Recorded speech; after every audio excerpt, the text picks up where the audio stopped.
Assalamualaikum warahmatullahi wabarakatuh. Bismillahirrahmanirrahim. Innal hamdalillahi nahmaduhu wa nasta'inuhu wa nastaghfiruh wa na'udzu billahi min syururi anfusina wa sayyiati a'malina. May yahdihillahu fahuwal muhtadi wa may yudlil falan tajida lahu waliyyan mursyida. Asyhadu an la ilaha illallah wa asyhadu anna Muhammadan abduhu wa rasuluh. Allahumma shalli wa sallim wa barik ala sayyidina Muhammad wa ala alihi wa sahbihi ajma'in, amma ba'd. Ikhwani fillah yang dirahmati Allah, alhamdulillah pada malam hari ini kita kembali ditemukan oleh Allah SWT di majelis yang insyaallah majelis ini dimuliakan oleh Allah SWT. Dan pada malam hari ini kita akan mengkaji bersama terkait dengan satu jargon yang sering ya disampaikan di tengah-tengah kita, di tengah-tengah umat Islam, yakni tentang Islam rahmatan lil alamin misalnya. Nah, tidak jarang Islam rahmatan lil alamin itu dipahami secara sepihak, justru telah menjauhkan umat dari keterikatan mereka dengan hukum-hukum syariat. Nah, nanti akan kita bahas sebetulnya apa sih yang dimaksud dengan rahmatan lil alamin yang termaktub di dalam surah Al-Anbiya ayat yang ke-107 ini, agar pemaknaan kita terhadap Islam rahmatan lil alamin itu memang lurus, memang benar, sehingga penerapannya pun juga benar gitu. Baik ikhwan fillah yang dirahmati Allah, yang pertama ini dijelaskan oleh seorang ulama besar dari mazhab Maliki, jadi Imam Qurtubi Al-Maliki di dalam kitab Al-Jami' ila Ahkamil Quran. Jadi beliau mengatakan, qala Sa'id bin Jubair an Ibni Abbasin qala kana Muhammadun sallallahu alaihi wasallam rahmatan li jami'in nas. Faman amana bihi wa sadaqa bihi sa'ida. Wa malam yu'min bihi salima mimma lahiqal umam minal khosfi wal gorki. Wa qala Ibnu Zaid arada bil alamin al mu'minina khosoh. Jadi ini sebagian ulama menafsirkan surah Al-Anbiya ayat yang ke-107 ini, salah satunya disebutkan di sini dari Sa'id bin Jubair dari sahabat Ibnu Abbas radhiyallahu taala anhu, bahwasanya beliau mengatakan Nabi Muhammad SAW itu merupakan rahmat bagi seluruh manusia. Barang siapa beriman kepadanya dan membenarkannya, maka ia bahagia di sa'idah. Dan barang siapa tidak beriman kepadanya, maka ia selamat dari apa-apa yang menimpa umat-umat terdahulu dari pembenaman dan tenggelam. Jadi Ibnu Zaid mengatakan yang dimaksud dengan al-alamin di situ adalah kaum mukmin saja. Jadi maksud ayat ini begini, bahwa baginda Nabi Muhammad SAW seperti yang dijelaskan oleh Sa'id bin Jubair dengan mengutip dari perkataan sahabat Ibnu Abbas, bahwasanya diturunkannya baginda Nabi Muhammad SAW itu memang benar-benar menjadi rahmat.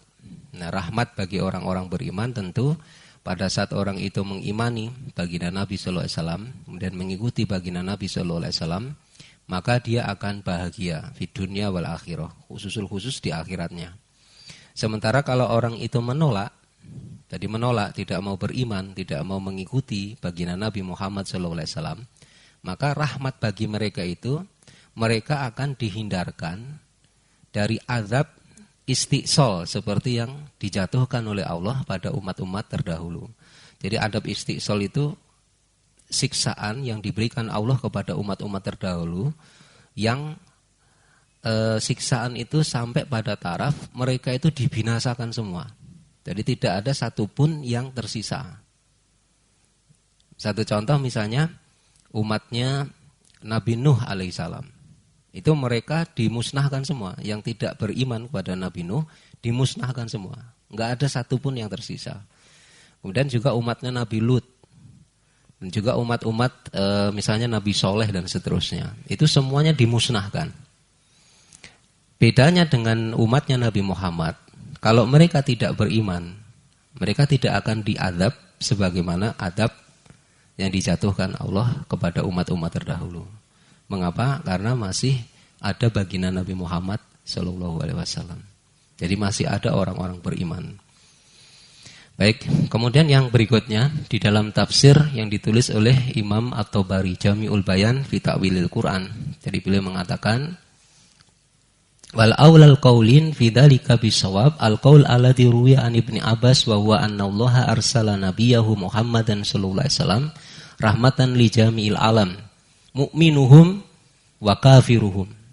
Jadi beliau mengatakan bahwa pendapat yang paling benar dalam masalah ini, itu istilahnya ada diskusi, ini untuk mukmin saja atau untuk orang kafir juga gitu. Ada sebagian tadi pendapat yang mengatakan hanya untuk orang mukmin. Rahmatan lil alamin itu hanya untuk orang mukmin. Tapi menurut Imam At-Tabari, beliau mengatakan bahwa pendapat yang benar itu adalah ya semuanya, baik mukminnya maupun kafirnya. Adapun rahmat bagi orang-orang beriman, fa amma mu'minuhum fa innallaha hadahu bihi wa adkhalahu bil imani bihi wa bil amali bima jaa bihi min indillahi al jannah. Jadi di sini disebutkan adapun orang mukmin mereka, maka Allah telah memberikan petunjuk. Jadi petunjuk kepada mereka. Dan Allah Subhanahu wa taala memasukkan ini ada yang ketukar nih. Jadi fa innallaha hadahu bihi bil imani bihi. Jadi Allah SWT menunjuki mereka dengan keimanan. Jadi beriman kepada ajarannya baginda Nabi Muhammad, termasuk beriman kepada kenabian kerasulan Nabi Muhammad SAW. Kemudian wabil a'mali bima ja'a bihi min indillahi, dan mereka mengamalkan semua apa yang datang dari sisi Allah Subhanahu wa taala, wa adkhalahu al jannah, dan Allah memasukkan mereka, maksudnya orang-orang mukmin atau orang yang beriman kepada baginda Nabi Muhammad SAW itu ke dalam surganya. Wa amma kafiruhum fa innahu, maka adapun yang kafir dari mereka, fa innahu dafa'a bi anhu. Jadi di situ disebutkan adapun yang kafir dari mereka, maka Allah mencegah bihi anhu ajilal balai allati kana yanzilu bil umamil al mukadzabati rusulaha min qablihi. Adapun kafir dari mereka, maka Allah SWT mencegah dengan diutusnya Nabi Muhammad SAW datangnya siksaan yang telah diturunkan kepada umat-umat terdahulu yang mendustakan rasul-rasul mereka. Jadi dengan istilahnya itu, kalau ajal itu kan segera ya, disegerakan istilahnya. Disegerakan. Nah itu dengan diturunkan Nabi Muhammad SAW di muka bumi ini, maka meskipun mereka tidak beriman, mereka tidak diadab oleh Allah dengan segera seperti adab yang dijatuhkan Allah kepada umat-umat terdahulu yang mereka tidak mau mengimani utusan-utusan Allah. Jadi alhamdulillah, jadi gini, orang kafir itu mestinya berterima kasih dengan diutusnya Nabi Muhammad SAW. Mengapa? Karena mereka itu selamat dari siksa, itu karena baginda Nabi Muhammad itu rahmatan lil alamin.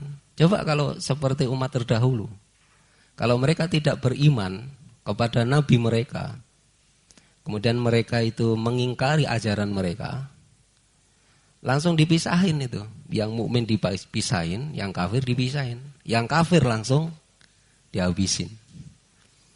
Nah, Nabi kita Nabi Muhammad itu rahmat bagi orang kafir, karena dengan datangnya Nabi Muhammad, maka baginda Nabi Muhammad itu mencegah datangnya siksaan Allah seperti yang telah dijatuhkan pada umat-umat terdahulu. Dan Profesor Dr. Wahbah Az-Zuhaili beliau mengatakan, "Ai wa ma arsalnaka ya Muhammad bisariatil Qur'an wa hadihi wa ahkamihi illa li rahmati jami'il alami minal insi wal jinni fid dunya wal akhirah." Faman qabila hadi rahmata wa syakkara hadi ni'mata sa'ida fid dunya wal akhirah. Wa man raddaha wa jahadaha khasira dunya wal akhirah. Jadi beliau mengatakan, kami tidaklah mengutus kamu wahai Muhammad, ya Muhammadun, bi syariatil Quran, dengan syariat Al-Quran serta petunjuk dan hukum Al-Quran, kecuali agar menjadi rahmat bagi seluruh alam, baik dari kalangan jin dan manusia di kehidupan dunia dan kehidupan akhirat. Barang siapa menerima rahmat ini dan mensyukuri nikmat ini, maka ia mendapatkan kebahagiaan di dunia dan di akhirat. Dan barang siapa menolak dan mengingkarinya, maka ia merugi di dunia dan di akhirat. Jadi wanifillah yang dirahmati Allah SWT. Jadi penjelasan dari Syekh Wahbah Az-Zuhaili itu menunjukkan kepada kita semua bahwasanya Nabi kita Nabi Muhammad SAW itu diutus oleh Allah SWT dengan syariat Quran. Ya maksudnya waalaikumsalam. Maksudnya ya dengan syariat Islam itu dan hukum-hukum Islam. Nah itu untuk menjadi rahmat bagi seluruh umat manusia, termasuk juga bagi jin itu sendiri. Kemudian di dalam tafsir Ibnu Katsir, wa qauluhu ta'ala wa ma arsalnaka ila rahmatan lil alamin, yukhbiru ta'ala annallaha ja'ala Muhammadan sallallahu alaihi wasallam rahmatan lil alamin. Ai arsalahu rahmatan lahum kullahum.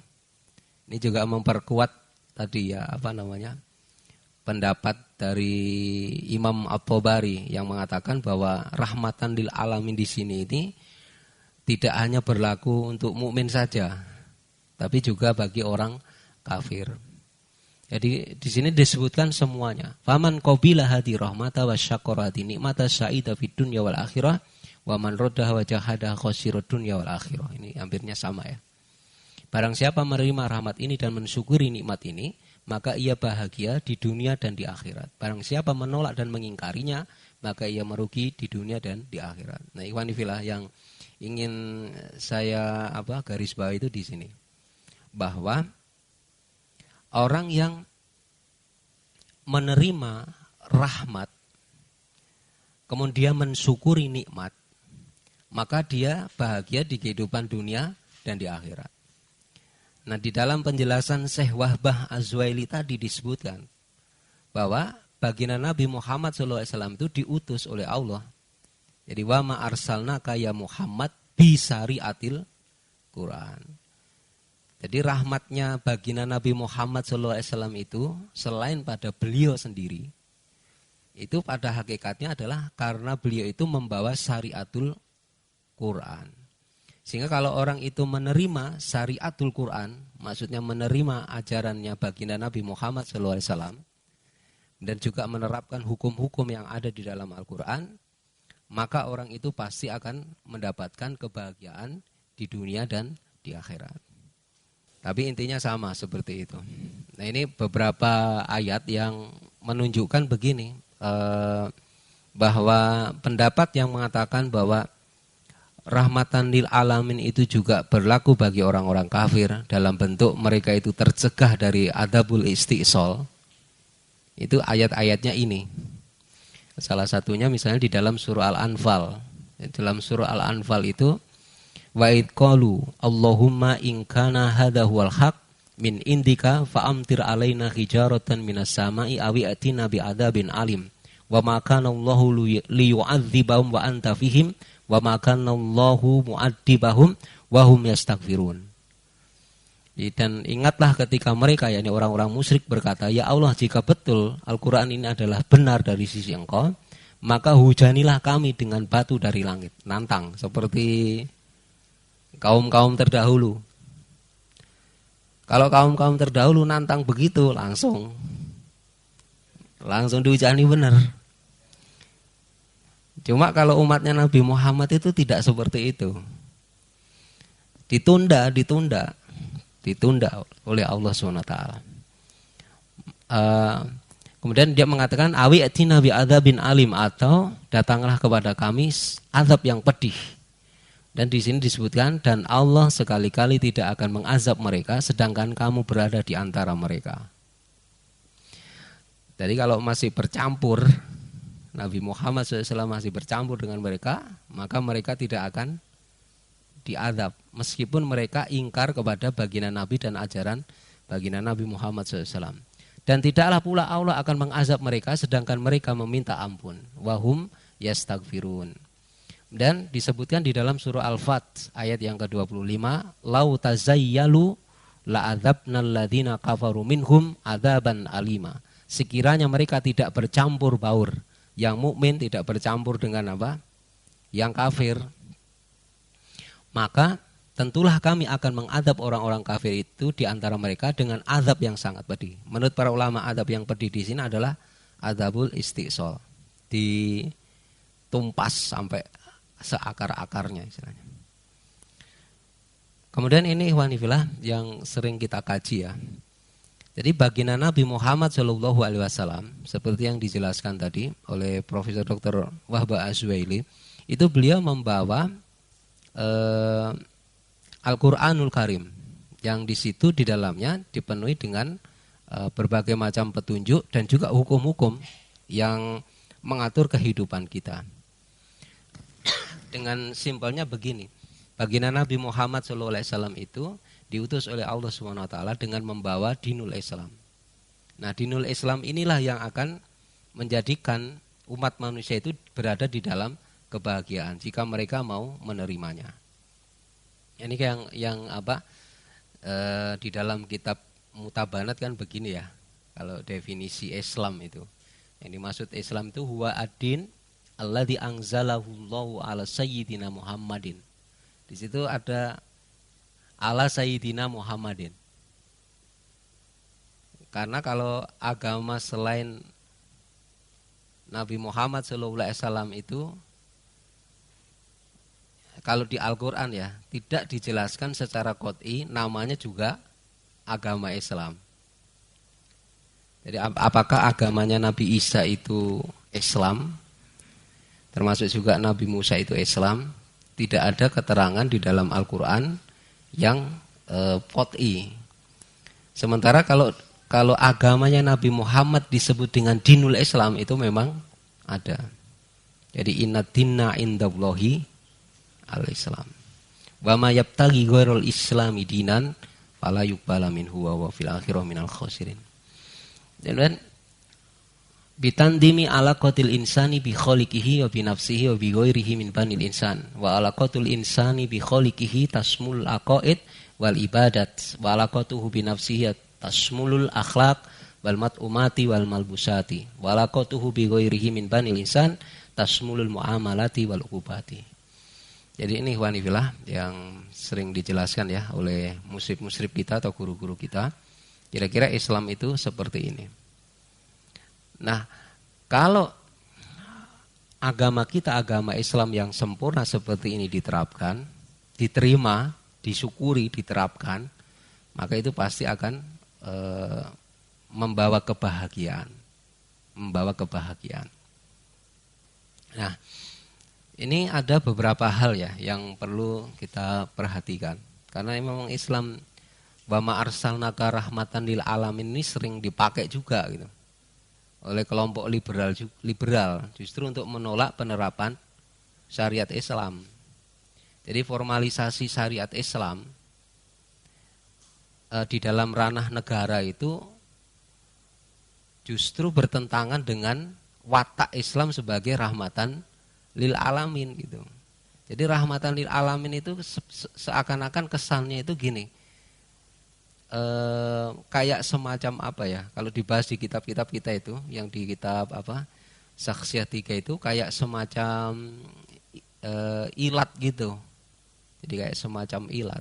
Padahal rahmatan lil alam itu sebetulnya natijah. Jadi natijah itu apa? Akibat. Jadi akibat dari penerapan sebuah hukum.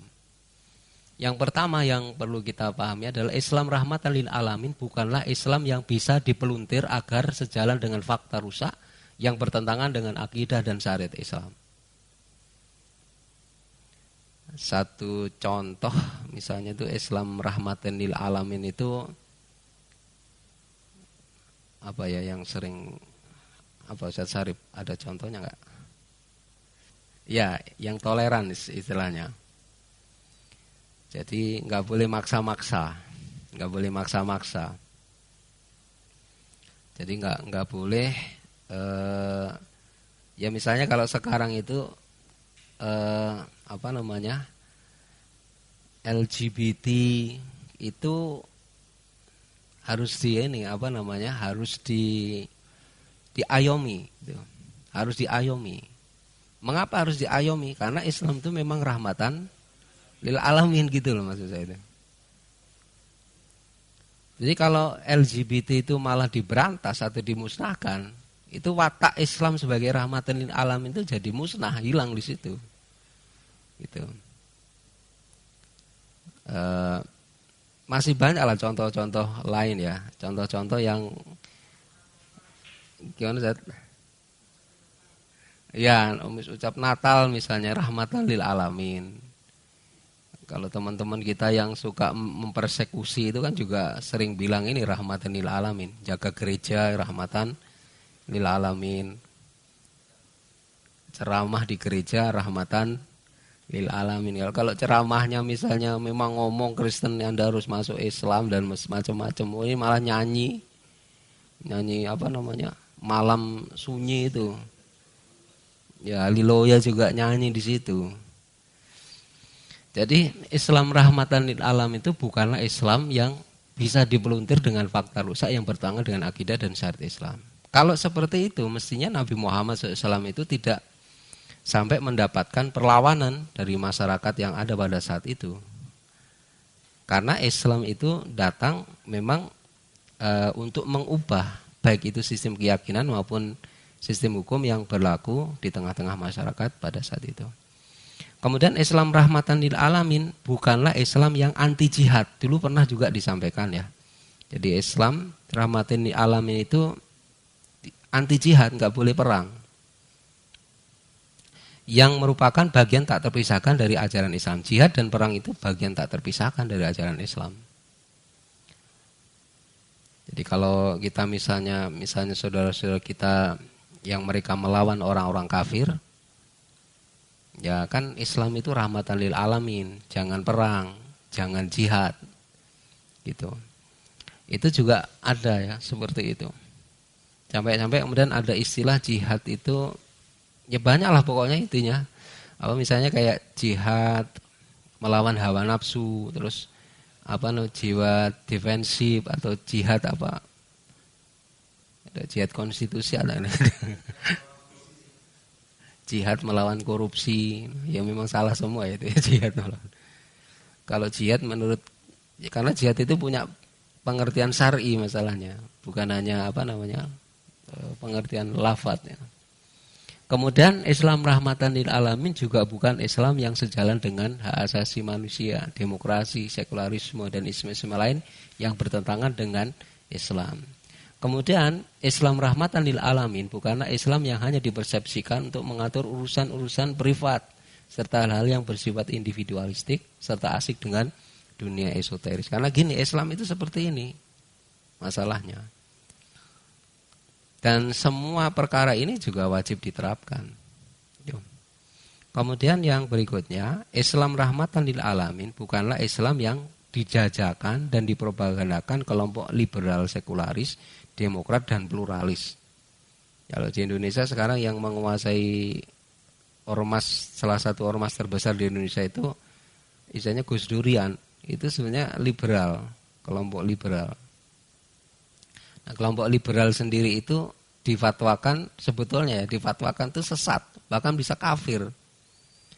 Karena kalau liberal, salah satu pondasi dari ajaran liberal itu adalah ajaran yang isinya semuanya serba relatif. Jadi tidak ada sesuatu yang sifatnya itu hakiki. Jadi kebenaran itu nggak ada, kebenaran mutlak itu nggak ada. Semuanya relatif. Benar menurut Anda, tapi belum tentu benar menurut saya. Jadi kebenaran itu semuanya relatif. Itu yang disebut dengan kelompok sofisme, kelompok sofisme ya. Nah, kelompok sofisme itu oleh ulama Ahlussunnah wal Jamaah, baik yang sebagian, jadi aliran sofisme yang parsial maupun yang keseluruhan itu semua dianggap sesat, bahkan kafir. Karena apa? Karena mengingkari haqaiq. Yang mengingkari haqaiq, kebenaran yang hakiki, pengetahuan yang istilahnya itu sudah tarafnya ilmu, maka orang itu kafir. Nah, kemudian ini ikhwanifillah yang ingin kita bahas sedikit ya, tentang maqasidus syariah. Maqasidus syariah. Jadi gini, ini yang dilontarkan itu setahu saya pertama kali oleh Imam Asy-Syatibi, maqasidus syariah. Jadi diturunkannya syariat Islam di muka bumi ini, itu ada maqasidnya. Maqasid itu tujuan-tujuannya. Salah satunya kan misalnya untuk menjaga agama, menjaga akal, menjaga harta, kemudian menjaga keturunan, dan seterusnya. Itu ada maqasidus syariah. Ini disebutkan misalnya, yakni menjaga agama, menjaga jiwa, menjaga mal, menjaga akal, dan menjaga keturunan. Satu contoh. Nah, kemudian maqasidus syariah hanyalah sebetulnya natijah, bukan ilat. Jadi ingat. Jadi gini, maqasidus syariah itu hanyalah natijah, bukan ilat. Mungkin kalau bayangin ilat itu kira-kira gini. Jadi ilat itu al-ba'its ala tasyri'il hukmi. Jadi sesuatu yang membangkitkan atas pensyariatan sebuah hukum. Bisa juga ilat itu artinya maksudus syari', maksud dari pembuat hukum. Syari' ini adalah Allah, asy-syari'. Cuma memang kalau ditulis Allah saja nggak cukup ya. Maaf, bukan nggak cukup. Ya sudah cukup, maksudnya nanti ada kesan bahwa nanti dalil itu hanya Al-Quran. Jadi disebutkan asyari min syar'il hukmi. Jadi maksud dari asyari, pembuat hukum, di dalam mensyariatkan sebuah hukum. Atau sebab pensyariatan sebuah hukum. Satu contoh misalnya kalau ilat itu, kalau yang di kitab-kitab usul ya, itu kan satu contoh misalnya ilat itu contoh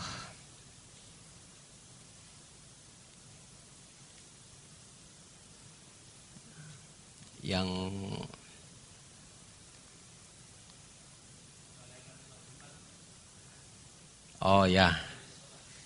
itu terlalu rumit. Yang gampang aja ya. Ini misalnya ada hadis pada saat jadi gini ceritanya, baginda Nabi itu dikirimi makanan yang diletakkan di sebuah wadah oleh sebagian istri beliau. Dan Aisyah itu cemburu. Kemudian Aisyah memecahkan itu. Sampai akhirnya makanannya tumpah, wadahnya pecah. Nabi di dalam hadis beliau mengatakan inaun bi inain. Jadi inaun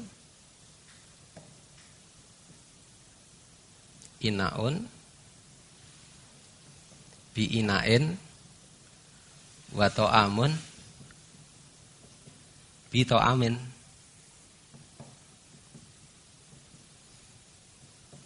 Wadah harus diganti dengan wadah.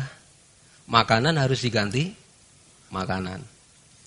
Nah, ini kalau dalam bab kias, ikhwanifillah, dalam kias itu ada rukunnya.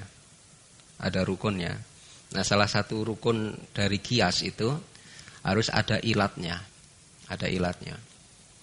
Nah, di sini baginda Nabi mengatakan inaun bi inain wa ta'amun bi ta'amin.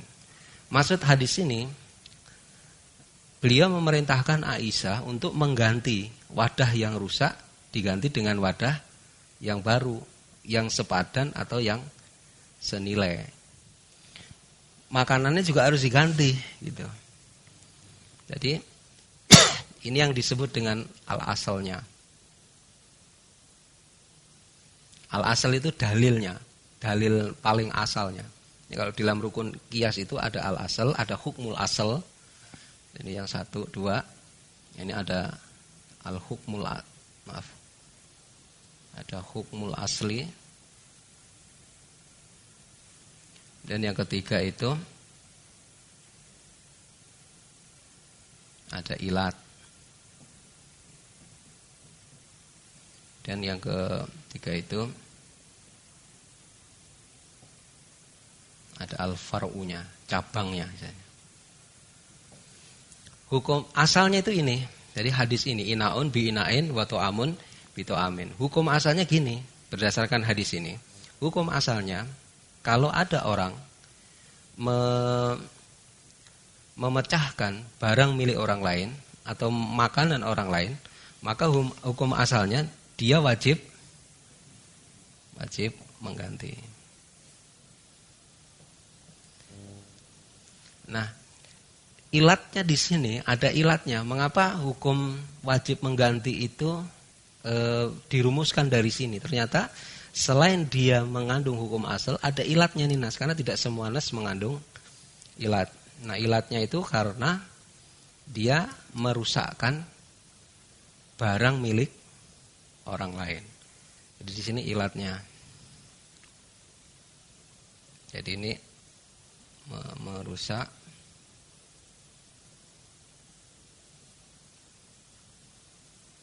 barang orang lain.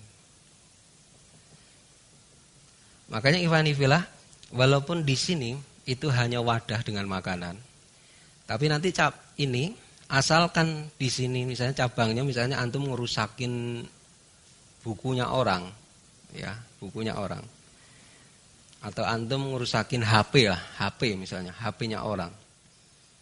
Kalau antum tanya mana dalil yang menunjukkan bahwa merusak HP-nya orang lain itu harus mengganti? Di Al-Quran kan nggak ada.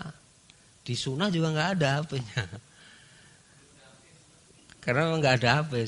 Cuman hukum wajibnya seseorang yang merusak HP milik orang lain harus mengganti, itu bisa diturunkan dari sini. Ada, karena ini ilatnya sama-sama merusak barang milik orang lain. Nah, ini yang disebut dengan al-ba'its ala tasyri'il hukmi. Inilah yang faktor yang membangkitkan pensyariatan hukum, yakni wajibnya mengganti barang milik orang lain. Atau inilah yang dimaksud dengan tujuan dari asyari mensyariatkan sebuah hukum. Pensyariatan hukumnya apa? Wajibnya mengganti barang milik orang lain. Nah, itulah maksud dari asyari atau sebab disyariatkannya sebuah hukum. Contoh yang lain itu ya tadi misalnya yang Ustaz Ahmad bilang di faida qutiyatis shalah fangtashiru sebentar sebelum itu Pak. Ya ayyuhalladzina amanu idza nudiya lis-sholati min yaumil jum'ah fas'au ila dzikrillahi wa dzarul bai'. Nah, di situ disebutkan dalam surah Al-Jumu'ah. Nah, di situ ikhwanifillah, ayat itu ada ilatnya. Jadi ada ilatnya. Jadi disebutkan idza nudiya lis-sholati min yaumil jum'ah fas'au ila dzikrillahi wa darul. Nah, wa darul baik, tinggalkanlah jual beli. Nah, sekarang pertanyaannya bagaimana kalau orang itu belajar? Kan bukan baik ya. Apakah orang yang belajar taklim misalnya, atau dia malah berdoa atau sholat malahan, apakah dia diwajibkan untuk meninggalkan belajarnya atau meninggalkan sholatnya ketika sudah diserukan untuk sholat Jumat? Maka dia tetap wajib meninggalkan semua hal, tidak hanya urusan baik. Mengapa tidak hanya urusan baik? Karena di situ ada ilatnya. Ada ilatnya. Ilatnya apa? Mengapa Allah menyuruh kita meninggalkan jual beli pada saat sudah diseru untuk sholat Jumat? Karena itu bisa ilha anis sholah. Jadi menjadikan orang itu lalai dari sholat Jumat. Maka semua perkara yang bisa melalaikan, ya, semua perkara, tidak hanya jual beli, semua perkara yang bisa melalaikan orang dari sholat Jumat pada saat sudah diseru itu, maka harus semua ditinggalkan. Wadharul baik. Makanya semua perkara yang ilhaus shalah itu harus ditinggalkan. Berarti tidak hanya al-baik gitu. Taklim harus ditinggalkan. Semua urusan istilahnya itu harus Makanya dulu saya pernah ditanya tuh, Ustaz kalau di sini itu Jumatan kalau sip-sipan boleh nggak ya? Loh ada yang di Jakarta itu begitu. Di sebuah hotel ya, nggak sebutin lah nama hotelnya. Jadi ini gini, nanti jadi sip-sipan Ustaz, nanti yang sip pertama itu sholat Jumat, nah yang lain enggak sholat Jumat gitu. Ya saya bilang ya nggak boleh, nggak ada ceritanya sholat Jumat sip-sipan itu. Jadi kalau antum sudah ada idza nudiya lis-sholati min yaumil jum'ah fas'au ila dzikrillahi wa dzarul bai'. Nah, di situ tuh tidak hanya baik, antum kerja pun harus ditinggalkan. Hukumnya adalah wajib ditinggalkan, bukan kemudian membuat Jumatan lagi jadi sip 2, bukan. Jadi itu justru bertentangan. Gitu. Kan ada sip-sipan gitu, ada. Sholat Jumat sip-sipan gitu, sip 2. Mungkin ya itu kan sebetulnya karena sistem yang di situ ya enggak jalan. Jadi begitu sudah dikumandangkan untuk sholat Jumat ya harus segera ditinggalkan semua perkara. Kata itu bekerja ataupun yang lain. Kata yang lebih utama dari bekerja semua harus ditinggalkan. Mengapa? Karena di situ ada ilat. Dan juga di dalam hadis disebutkan layak til qodi wa huwa ghadbanun. Tidak boleh seorang qodi memutuskan pada saat dia marah. Itu kan ada hadis ya. Itu wa'aidu lahum mastata'tum min quwwatin wa min ribatil khail turhibuna bihi aduwallah wa aduwakum. Itu juga ada ilatnya. Juga misalnya kaila yakuna dulatan bainal aghniyai minkum misalnya. Itu juga ada ilatnya. Nah, ikhwani fillah yang dimaksud maqasidus syariah itu bukan ilat. Makanya gini, yang kalau kita ngikutin yang orang mengatakan ada maqasidus syariah, ya, ada tadi lihifdidin, lihifdi nafas, ya. Ini maqasidus syariahnya.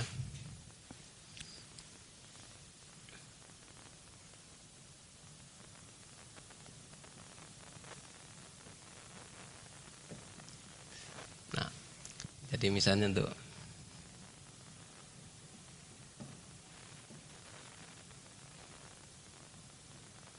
yang pertama, kemudian nafas ya, dan mal. Kemudian akal dan nasl.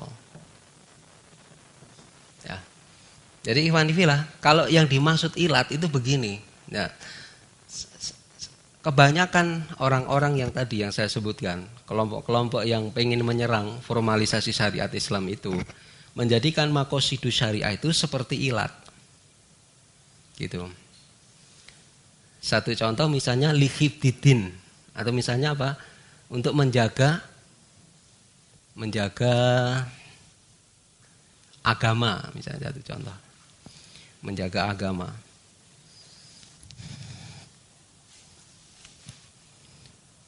Kalau orang liberal mah bilangnya begini, untuk menjaga agama itu malah harus dibebasin. Jadi untuk menjaga agama, tidak boleh kalau ada orang murtad dihukum mati. Karena itu justru untuk menjaga agama.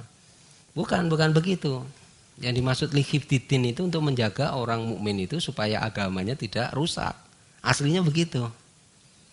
Gimana caranya? Maka Allah menurunkan hukum-hukum, banyak hukum-hukum yang kemudian oleh sebagian ulama ini ya, itu diambil kesimpulan bahwa hukum-hukum ini itu ada maqasidnya. Kayak misalnya tadi hukum yang orang yang murtad dari Islam itu dibunuh. Hukum orang murtad dibunuh. Kemudian juga misalnya larangan muslimah menikah dengan orang kafir gitu. Nah, perkara-perkara seperti itu adalah untuk menjaga agama. Tapi itu bukan yang mendasari pensyariatan hukum. Jadi menjaga agama itu bukan ilat. Bukan ilat dari disyariatkan misalnya hukum ridah misalnya. Bukan. Jadi kok hukum mati bagi orang yang melakukan kemurtatan. Bukan.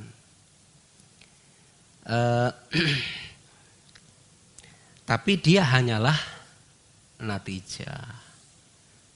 Jadi kalau hukum ini diterapkan, maka hasilnya, natijahnya adalah bisa menjaga agama. Gitu.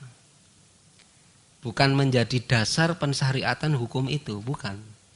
Karena kaidah ilat itu begini, kaidah ilat itu. Al-ilatu taduru ma'a ma'lulin wujudan wa adaman.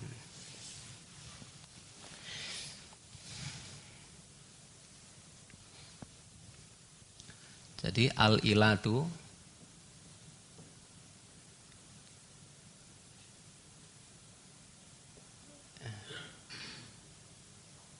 ma'a ma'lulin wujudan wa adaman.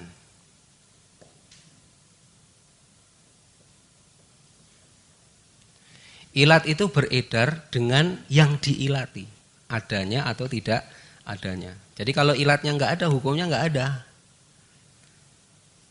Gitu. Makanya gini, kalau ini dijadikan ilat, lihifdidin itu menjadi ilat, itu nanti akhirnya hukum-hukum formal itu bisa runtuh semua. Satu contoh gini, misalnya untuk menjaga jiwa. Kalau menjaga jiwa itu misalnya bisa diterapkan dengan hukum-hukum bukan syariat, kan yang penting sudah terwujud itu ilatnya. Al-ilatu taduru ma'a ma'lulin wujudan wa adaman. Jadi kalau kayak misalnya yang dulu sering dibicarakan kan hukum potong tangan tuh. Hukum potong tangan. Jadi potong tangan itu salah satunya adalah satu perangkat hukum yang natijahnya adalah bisa untuk menjaga harta seseorang mukmin.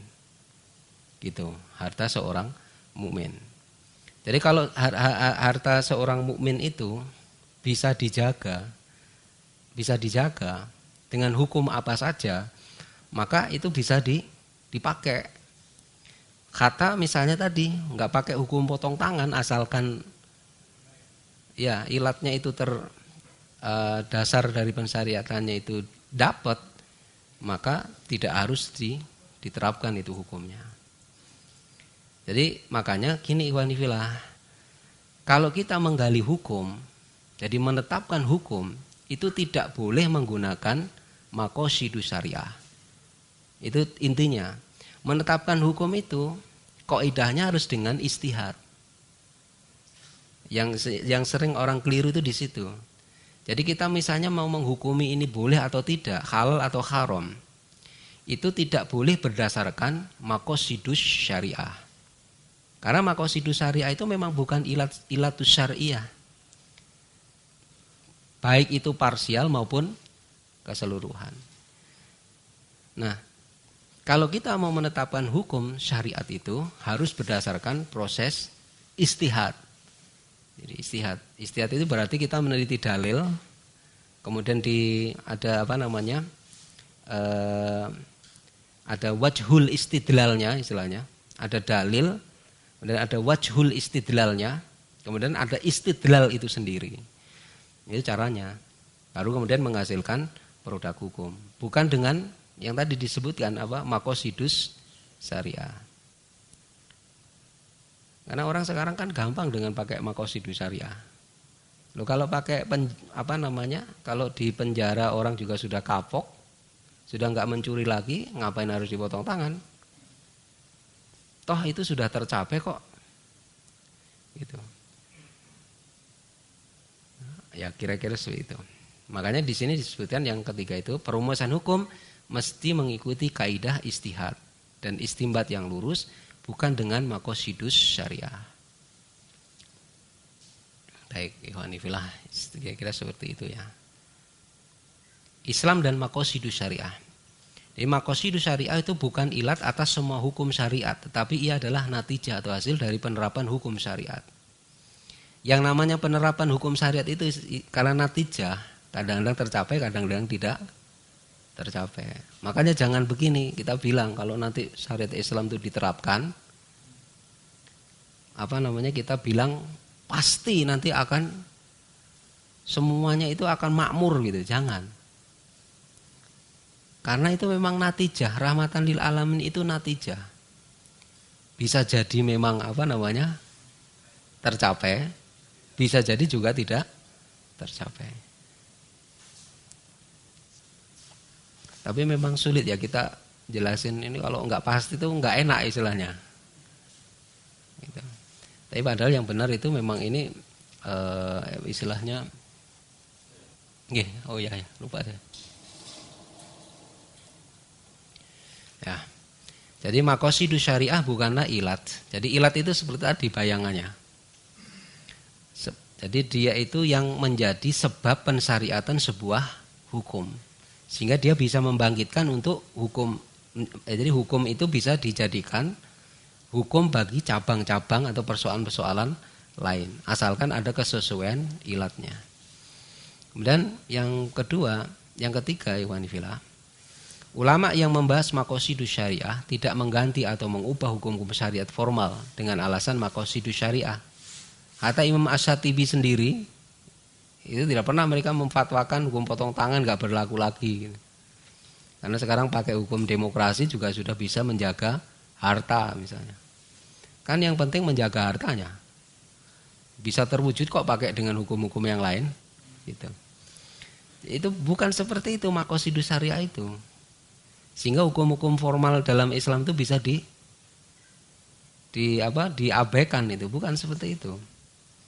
Jadi ulama yang membahas maqasidus syariah tidak mengganti atau mengubah hukum syariat formal dengan alasan maqasidus syariah sebagaimana yang dilakukan oleh kelompok-kelompok liberal. Kalau kelompok liberal memang menghapus dia, tapi bersembunyi di balik maqasidus syariahnya Imam Asy-Syatibi. Maqasidus syariah hanya terwujud dalam penerapan syariat Islam secara kafah. Itu yang perlu kita ketahui. Dan ini ikhwanifillah yang dirahmati Allah, beberapa isu yang terkait dengan penerapan syariat Islam ya. Islam sebagai rahmatan lil alamin. Jadi intinya rahmatan lil alamin itu natijah atas penerapan hukum syariat Islam secara kafah. Sementara perintah untuk menerapkan hukum Islam secara kafah itu disebutkan juga di dalam Al-Qur'anul Karim.